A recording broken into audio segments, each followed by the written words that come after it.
Hello everyone, welcome to Samta education trust. Guys, आपका बहुत बहुत स्वागत है एरर डिटेक्शन सीरीज में। एंड आज हम जितने भी क्वेश्चन सॉल्व करेंगे बिल्कुल बेसिक कॉन्सेप्ट पे बेस्ड होंगे, क्योंकि पहले हमें कॉन्सेप्ट क्लियर करना है, देन हम हाई लेवल के क्वेश्चंस पर स्विच करेंगे।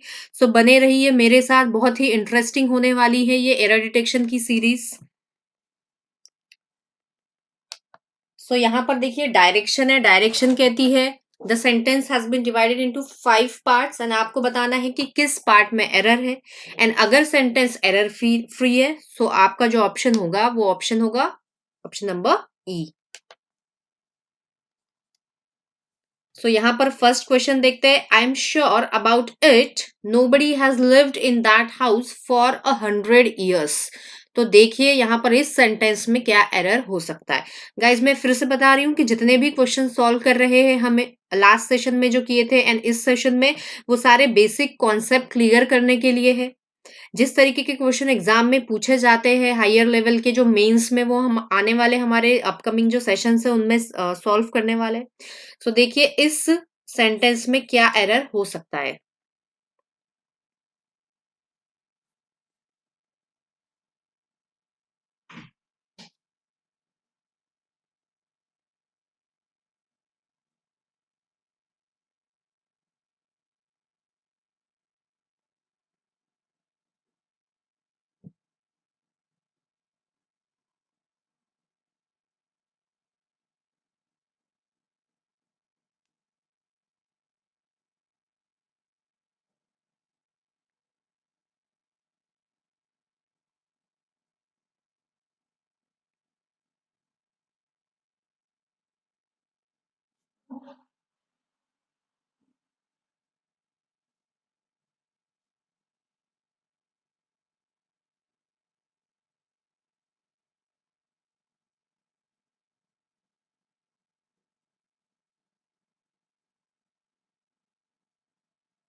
So let's discuss guys.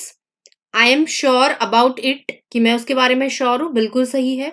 Nobody has lived, सही है, nobody has lived in that house for 100 years।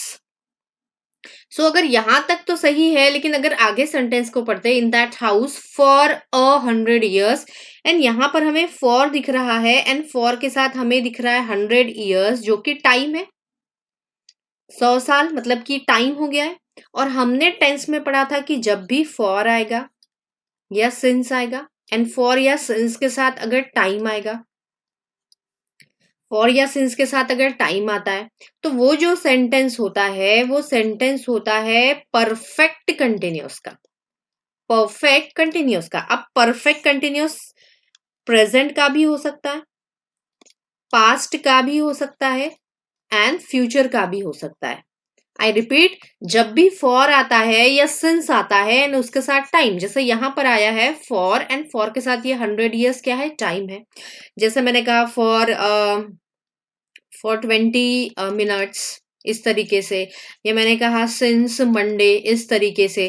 तो इस तरीके से अगर फॉर या सिंस के साथ टाइम मेंशन किया जाता है तो वो एग्जाम्पल जो होगा वो सेंटेंस परफेक्ट कंटिन्यूअस का होगा। अब ये टेंस में 3 टेंस होते हैं, या तो वो प्रेजेंट परफेक्ट कंटिन्यूअस होगा, या तो पास्ट परफेक्ट कंटिन्यूअस होगा, या तो फ्यूचर परफेक्ट कंटिन्यूअस होगा। तो हमें ये तो समझ में आ गया कि ये जो सेंटेंस है ये किसका है, परफेक्ट कंटिन्यूअस का। एंड परफेक्ट कंटिन्यूअस का जो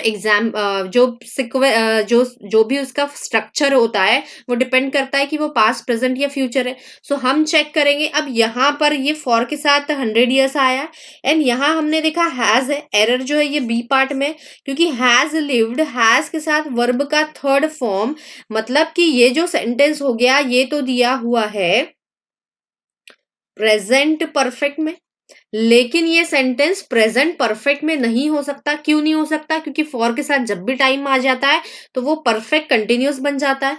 सो यहां पर हमें समझ में आ गया कि ये प्रेजेंट परफेक्ट, क्योंकि ये हैज एंड हैव प्रेजेंट में आता है, मतलब ये प्रेजेंट परफेक्ट कंटिन्यूअस का एग्जाम्पल है, ना कि पास्ट एंड फ्यूचर का। आई होप क्लियर है। ये example present perfect continuous, and present perfect continuous का फॉर्मेशन क्या होता है? Subject plus has plus have plus been plus verb की आईएनजी फॉर्म प्लस सिंस या फॉर के साथ टाइम। तो यहां पर फॉर के साथ टाइम तो आ गया, या तो सिंस या तो फॉर, तो फॉर के साथ टाइम, लेकिन यहां पर ये होना चाहिए हैज या हैव साथ में बिन प्लस वर्ब की ING form. So error B part में है। सो यहां पर सही स्ट्रक्चर क्या बन जाएगा? ये हैज लिव्ड नहीं, हैज बिन लिविंग। क्या बन जाएगा? Has been living. So I am sure about it, nobody has been living in that house for 100 years. So ये जो एग्जाम्पल था ये प्रेजेंट परफेक्ट कंटिन्यूस था, एंड हमने आइडेंटिफाई कैसे किया? या तो फॉर या तो सिंस के साथ अगर टाइम आता है तो परफेक्ट कंटिन्यूस का एग्जाम्पल होता है। नेक्स्ट क्वेश्चन देखते हैं। I always prefer working in a relaxed atmosphere than one full of tension and anxiety. तो देखिए यहां पर क्या एरर हो सकता है?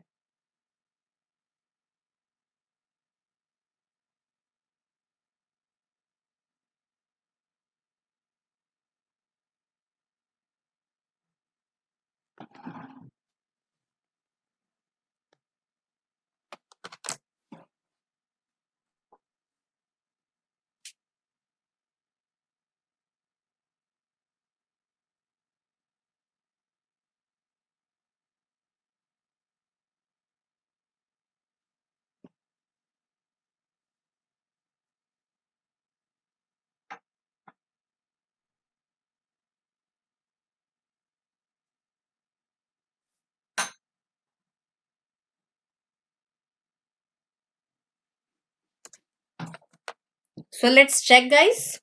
I always prefer working in a relaxed atmosphere than one full of tension. So यहाँ पर देखिए, यहाँ पर जो एरर है इस सेंटेंस में, वो सेंटेंस में जो एरर है, सॉरी, मतलब इस सेंटेंस में जो एरर है वो एडजेक्टिव पर बेस्ड है। कि जब हमने एडजेक्टिव पढ़ा था तब हमने देखा था कि कुछ एडजेक्टिव जो कंपैरेटिव फॉर्म में होते हैं, मतलब कि prefer, preferable, Elder, senior, junior, कि ये ऐसे एडजेक्टिव, एंड जितने भी आईओआर एंडिंग वर्ड्स है जिनके एंड में आईओआर आता हो, जैसे अल्टेरियर, सुपीरियर, ये सारे आईओआर एंडिंग वर्ड, एंड साथ में ये तीन जो एडजेक्टिव्स, मतलब ये सारे एडजेक्टिव्स, ये जो एडजेक्टिव्स होते हैं ये कंपैरेटिव फॉर्म के एडजेक्टिव्स कहलाते हैं। कंपैरेटिव फॉर्म के एडजेक्टिव्स, एंड इन एडजेक्टिव का ना तो कोई पॉजिटिव फॉर्म होता है ना तो कोई सुपरलेटिव फॉर्म होता है। सो हमने रूल में पढ़ा था कि ये जब भी एडजेक्टिव आएगी तो इनके बाद जो प्रिपोजिशन फॉलो होगा वो हमेशा क्या होगा? टू। सो यहां देखेंगे I always prefer, and prefer के बाद कोई प्रिपोजिशन देखते क्या आ रहा है? I always prefer working in a relaxed atmosphere, यहां पर ये दैन नहीं आएगा, यहां पर होगा to, because prefer is always followed by to, ना कि than. So error is in the part C. Next question देखते हैं।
So let's discuss. Yesterday, Ramesh got the information that his father died of accident while traveling in a car. जब वो travel कर रहे थे car में, उनकी death हो गई. अब यहाँ पर देखिए, Ramesh got the information. Yesterday आया है एंड यस्टरडे या ऐसा ऐसे एडवर्ब जो पास्ट टाइम को बताते हैं, लास्ट ईयर, लास्ट संडे या यस्टरडे, इस तरीके से. तो वो जो सेंटेंस होगा वो हमेशा सिंपल पास्ट में होगा, मतलब कि वर्ब की सेकंड फॉर्म आएगी सिंपल पास्ट में, क्योंकि इंफॉर्मेशन कब मिली उसे, यस्टरडे मिली. तो ये बिल्कुल सही है. ये जो सेंटेंस आएगा ये सिंपल पास्ट में होगा. यहां पर देखिए, दैट क्या, his father has died of accident. His father died of accident while travelling in a car. तो yesterday Ramesh got the information, ये एक यहां पर एक सेंटेंस है. एंड यहां पर ये एक सेंटेंस है, died of accident while travelling in a car. यहाँ पर ये कनेक्टेड इज दैट से.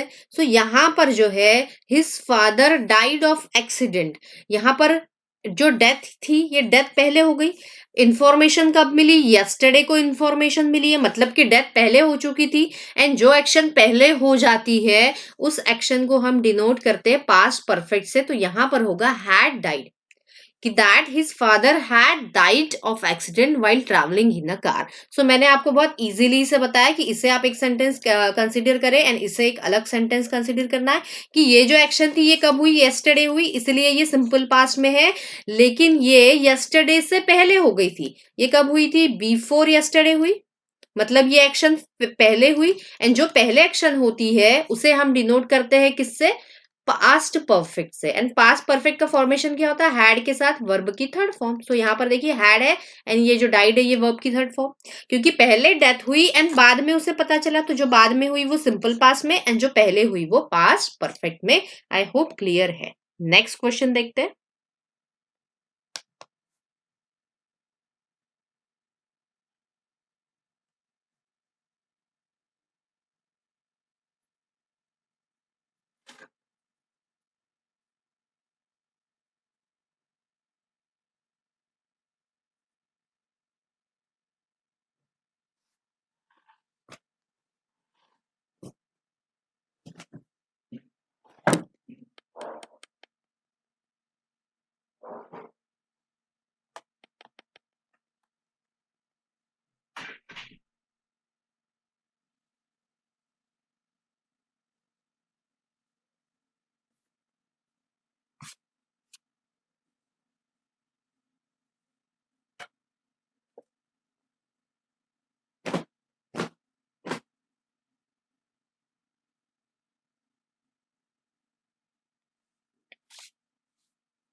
I told him bluntly that he is a lazy fellow and that he had done his work very badly.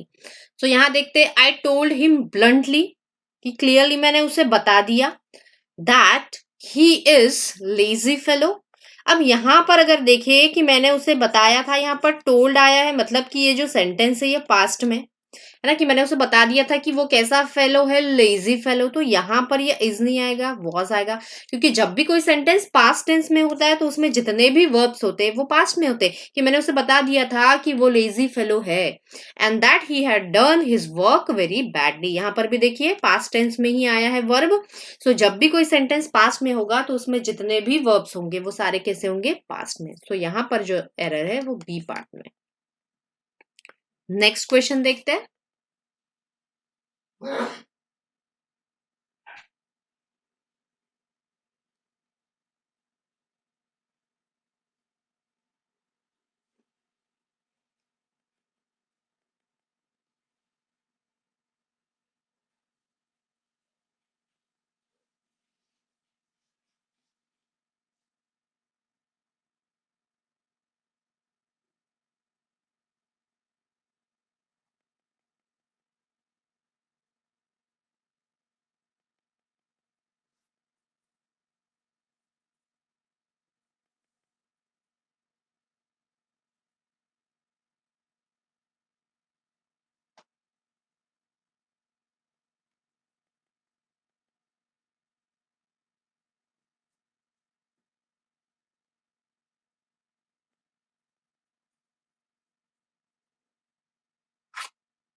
So let's discuss. He telephone from a public call box. उसने public call box से, public जो telephone booth होता है वहां से call किया था. Past में है सेंटेंस, समझ में आ रहा है. सो दैट, ताकि the call would not be traced to his own address. जैसे पुरानी मूवीज में देखा होगा कि वो जो पब्लिक टेलीफोन बूथ होता था वहां से कॉल करते थे, ताकि जहां से मतलब पता ना चले कि कॉल कहाँ से किया जा रहा है. क्योंकि खुद के अगर एड्रेस से, खुद के हाउस से अगर हम घर से कॉल करेंगे तो समझ में आ जाएगा कि ये कॉल कहाँ से आई है ना. एड्रेस ट्रेस हो जाता है. तो उसने पब्लिक कॉल बॉक्स से मतलब कॉल करते थे पुरानी मूवीज एंड फिर वहां से भाग जाते थे इस तरीके से. तो वहां पर उसने पब्लिक कॉल बॉक्स से कॉल किया ताकि वो जो कॉल थी वो ट्रेस ना हो पाए, पता ना चल पाए कि किसने किया है कॉल. सो यहाँ पर हो पाए नहीं, कोई कर ना पाए, कि उस कॉल को कोई ट्रेस कर ना पाए. तो वुड नहीं, यहाँ पर जो होगा वो मॉडल वर्ब कुड होगा. ताकि जैसे कैन, कैन मतलब क्या होता है, किसी चीज को करने की एबिलिटी बताता है कैन. तो यहाँ पर भी कि ताकि वो कॉल ट्रेस ना हो पाए, कोई कर ना पाए, इसलिए उसने कहाँ से कॉल किया था, पब्लिक कॉल बॉक्स से. तो यहाँ पर वुड नहीं होगा, यहाँ पर होगा could. So that the call could not be traced to his own address. किया जाएगा नहीं, यहां पर अगर हम बोलेंगे तो क्या हो जाएगा, वुड लगाएंगे तो कि कॉल ट्रेस किया जाएगा, जाएगा नहीं, कोई कर ना पाए. इस तरीके से सेंस बन रहा है, इसलिए यहां पर यूज करेंगे कुड की, ताकि कोई कॉल ट्रेस ना करे. नेक्स्ट क्वेश्चन देखते हैं. तो यहां पर थोड़ी डायरेक्शन चेंज है. यहां पर जो सेंटेंस है ये 4 पार्ट्स में ही डिवाइडेड है, आपको बताना है किस पार्ट में एरर है. सो देखिए यहां पर एरर क्या हो सकता है. In such delicate matters we often go with his advice as he has been handling such cases effectively.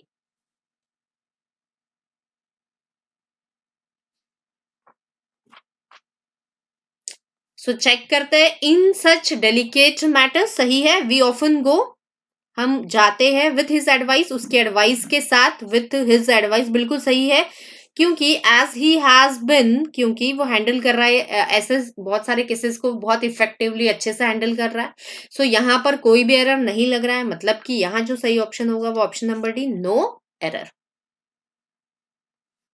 Next question देखते हैं.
Let's discuss.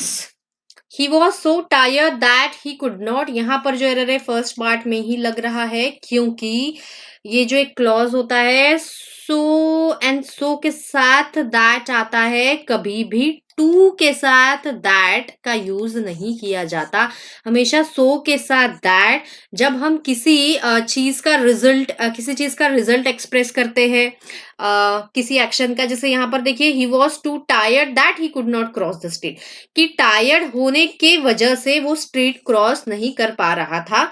सो यहाँ पर he was to tired that, तो ये दैट के साथ कभी भी टू नहीं आता। जैसा सिर्फ इतना होता कि ही वॉज टू टायर्ड तो बिल्कुल सही होता, लेकिन ये दैट है, सो यहाँ पर टू नहीं, यहाँ पर सो आएगा, क्योंकि सो के साथ दैट का यूज किया जाता है किसी चीज के रिजल्ट को एक्सप्रेस करने के लिए, या किसी एक एक्शन का रिजल्ट दूसरी एक्शन पे पड़ता है। जैसे कि वो इतना थक गया था कि वो इवन रोड भी क्रॉस नहीं कर पा रहा था। सो यहाँ पर टू के साथ दैट नहीं, सो के साथ दैट का यूज होता है, इसलिए यहाँ टू नहीं होगा, सो। नेक्स्ट क्वेश्चन देखते हैं।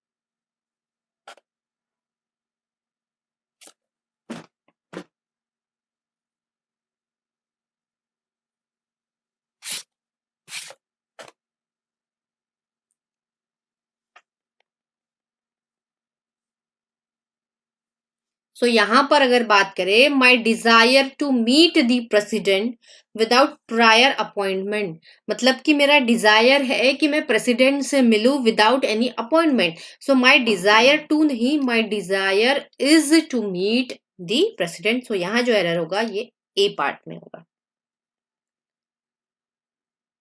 नेक्स्ट क्वेश्चन देखते हैं।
सो यहाँ पर देखेंगे, when we visited his office, जब हमने उसके ऑफिस में विजिट किया, वी फाउंड, हमने पाया, that he was sipping coffee, वो कॉफी की सिप मार रहा था या कॉफी पी रहा था, with some of his colleagues.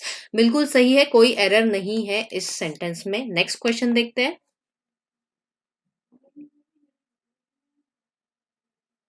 In order to give up the bad habit of smoking, use of chewing gum or similar method can be helped. So यहाँ देखिए क्या एरर हो सकता है।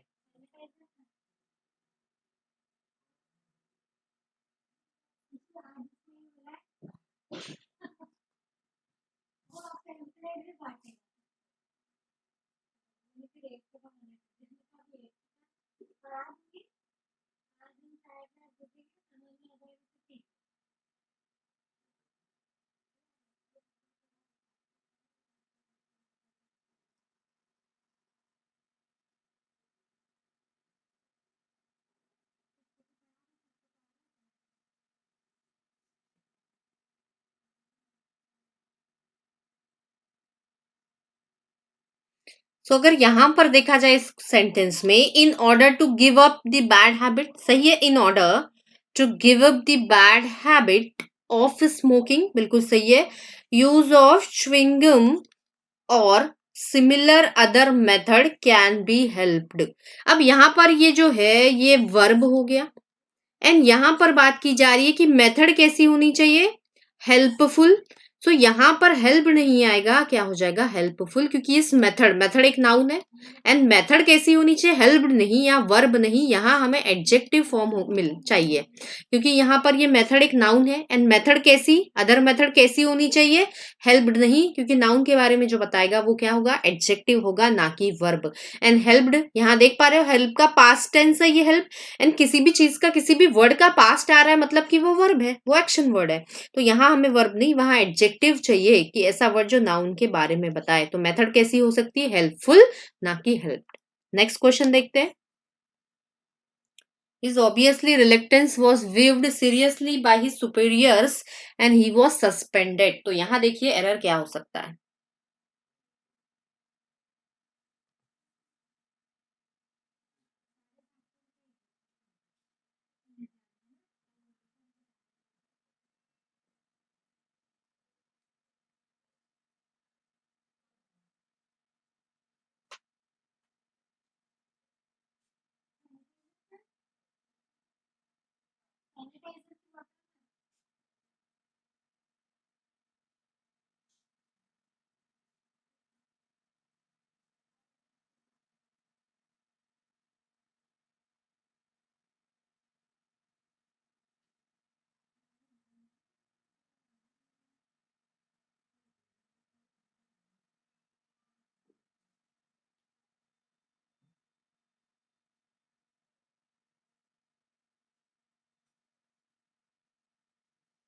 तो यहाँ पर देखते हैं, हिज ऑब्वियसली रिलेक्टेंस, रिलेक्टेंस का मतलब क्या होता है, अनविलिंगनेस, किसी चीज को करने के लिए विलिंगनेस नहीं होना या इच्छा ना होना, उसे हम कहते हैं reluctance. Was viewed seriously by his superiors and he was suspended. तो यहां पर देखिए क्या हो सकता है, हिज ऑब्वियसली। अब यहां पर ये जो रिलेक्टेंस है ना, ये रिलेक्टेंस जो होगा नाउन होगा। रिलेक्टेंस मतलब क्या होता है, किसी चीज को करने के लिए अनविलिंगनेस या हेजिटेशन। सो यहाँ पर ये जो रिलेक्टेंस है ये नाउन है, एंड नाउन के पहले जो भी वर्ड आएगा ना वो हमेशा क्या होना चाहिए, वो हमेशा एडजेक्टिव होना चाहिए। सो यहाँ पर नाउन को जो भी डिफाइन करता है, क्योंकि ऑब्वियसली क्या रिलेक्टेंस, तो नाउन के पहले एडजेक्टिव, एंड ये जो ऑब्वियसली दिया हुआ है ये एक एडवर्ब है। तो यहाँ हमें एडवर्ब नहीं चाहिए, हमें यहाँ पर एडजेक्टिव चाहिए। तो यहाँ पर इसका एडजेक्टिव फॉर्म क्या हो जाएगा, obvious. His obvious reluctance was viewed seriously by his superiors and he was suspended. Next question देखते हैं।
सो इस क्वेश्चन में अगर देखा जाए, he reassured to his boss.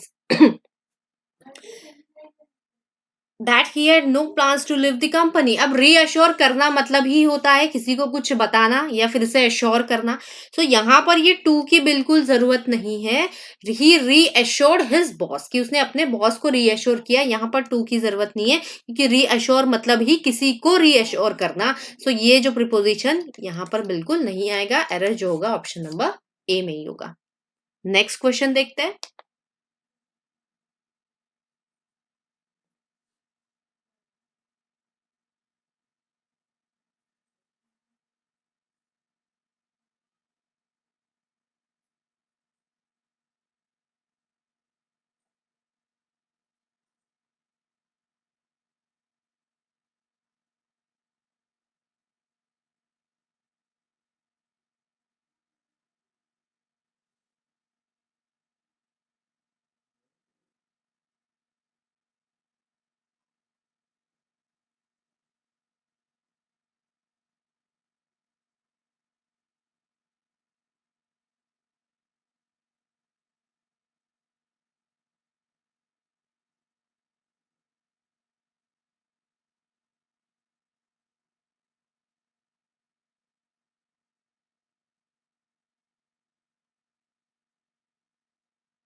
So let's check. The company reports that the demand for their computers are growing every day. So यहाँ देखेंगे the company reports, company एक singular noun है. So यहाँ पर ये जो verb है ये verb भी singular है. क्या रिपोर्ट कर रही है? That the demand for their computers. अब यहाँ पर अगर बोलोगे कि कंपनी जो है ये एक सिंगुलर नाउन है एंड यहाँ पर ये देयर आ गया है, तो यहाँ पर एरर देयर नहीं होगा, यहाँ पर क्या हो जाएगा? इट्स कंप्यूटर, क्योंकि यहाँ पर हमने देखा द कंपनी था एंड कंपनी के बाद ये जो वर्ब थी ये वर्ब भी सिंगुलर है, तो सही है। That the demand for their नहीं, फॉर इट्स कंप्यूटर। एंड यहाँ पर और एक एरर दिखाई दे रहा है मुझे, that the demand for their computers, क्योंकि ये जो वर्ब है ये वर्ब इस डिमांड के लिए है। आई थिंक इट्स एक यहाँ पर कुछ मिस्टेक हो गया है, प्रिंटिंग मिस्टेक, मतलब कि टाइप करने में शायद एरर है, क्योंकि दो दो एरर किसी एक सेंटेंस में नहीं होते। शायद यहाँ पर इट्स होना था एंड एरर यहाँ पर था। सो यहाँ पर ये डिमांड है एंड डिमांड सब्जेक्ट है इस वर्ब का।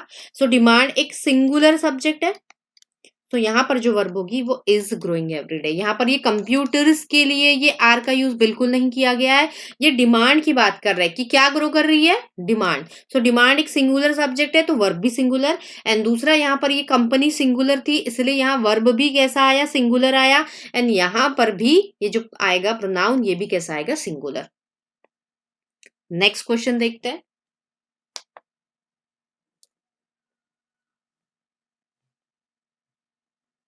When I saw the dress, I knew it was exactly what I had looked for.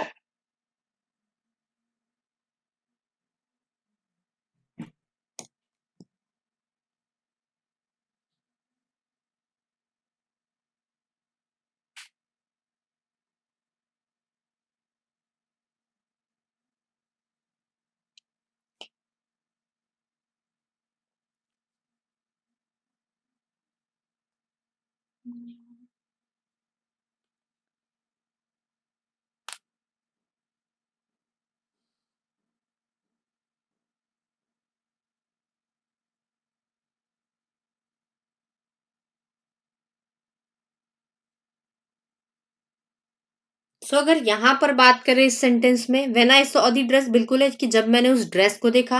I knew, कि मुझे पता था या मुझे समझ में आ गया। इट वॉज एग्जैक्टली, बिल्कुल सही है। ये सॉ देखिए पास्ट में है सेंटेंस, यहां भी ये पास्ट में है। It was exactly what I had looked for, कि जैसे ही मैंने उस ड्रेस को देखा मुझे समझ में आ गया कि ये वही ड्रेस है जो मैं बहुत दिनों से देख रही हूँ या सर्च कर रही हूँ, है ना, कि जिसके लिए मैं बहुत दिनों से सर्च कर रही हूँ। सो यहाँ पर ये जो क्लॉज होगा या ये जो पार्ट होगा ये या तो पास्ट कंटिन्यूअस में होना चाहिए या तो ये पास्ट परफेक्ट कंटिन्यूअस में होना चाहिए, क्योंकि यहाँ पर ये समझ में आ रहा है कि यही मैंने जब जैसे ही इस ड्रेस को देखा मुझे पता चल गया कि ये वही ड्रेस है जिसे मैं बहुत दिनों से सर्च कर रही थी। So what I had looked नहीं, what I had been looking for, कि जिसे मैं बहुत दिनों से सर्च कर रही थी। या तो फिर ऐसा कर सकते हो व्हाट, या तो what I had been looking for, मतलब ऐसा हो जाएगा हैड बिन लुकिंग फॉर, यहां पर मैं वर्ड भी लगा देती हूँ, what I had been looking for, या तो what I was looking for. यहां पर मतलब कंटिन्यूअस सेंस आएगा कि जो मैं बहुत दिनों से सर्च कर रही थी, इस तरीके से। नेक्स्ट क्वेश्चन देखते हैं। I promise I call you as soon as I get home.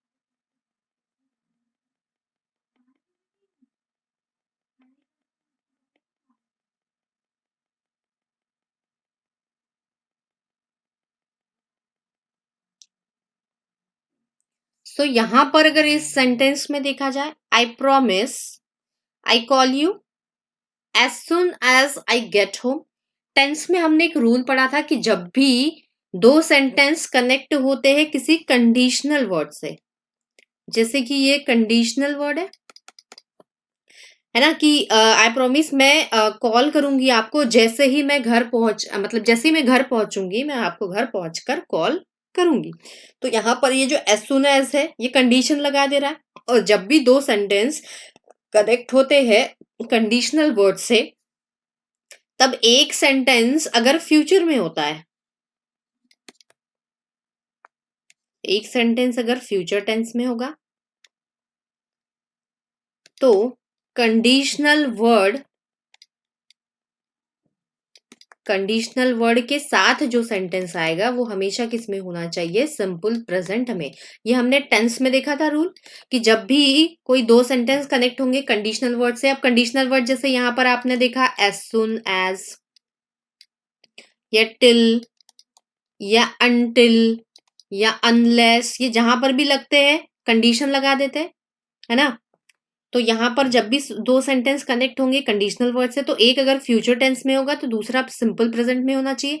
तो यहाँ हमने देखा कि ये जो सेंटेंस है, अब ये जो कंडीशनल वर्ड के बाद वाला होगा ना वो हमेशा सिंपल प्रेजेंट। तो यहाँ देखिए वर्ब की फर्स्ट फॉर्म है, तो ये बिल्कुल सिंपल प्रेजेंट में, क्योंकि सिंपल प्रेजेंट का formation subject plus V1 plus object होता है, बिल्कुल सही है। लेकिन इसके पहले जो होना चाहिए किस में होना चाहिए, फ्यूचर टेंस में। एंड अगेन यहाँ पर ये V1 है, फ्यूचर का विल और शल तो दिख नहीं रहा, मतलब यहाँ एरर होगा। इसे फ्यूचर बनाने के लिए क्या करना पड़ेगा, I will call you, I promise I will call you as soon as I get home. तो यहाँ ये फ्यूचर टेंस होगा, as soon as conditional words and उसके बाद जो सेंटेंस होगा ये किस में होगा, simple present tense. Next question देखते हैं। I am afraid I did a mistake in the calculation. तो यहां देखिए क्या एरर हो सकता है,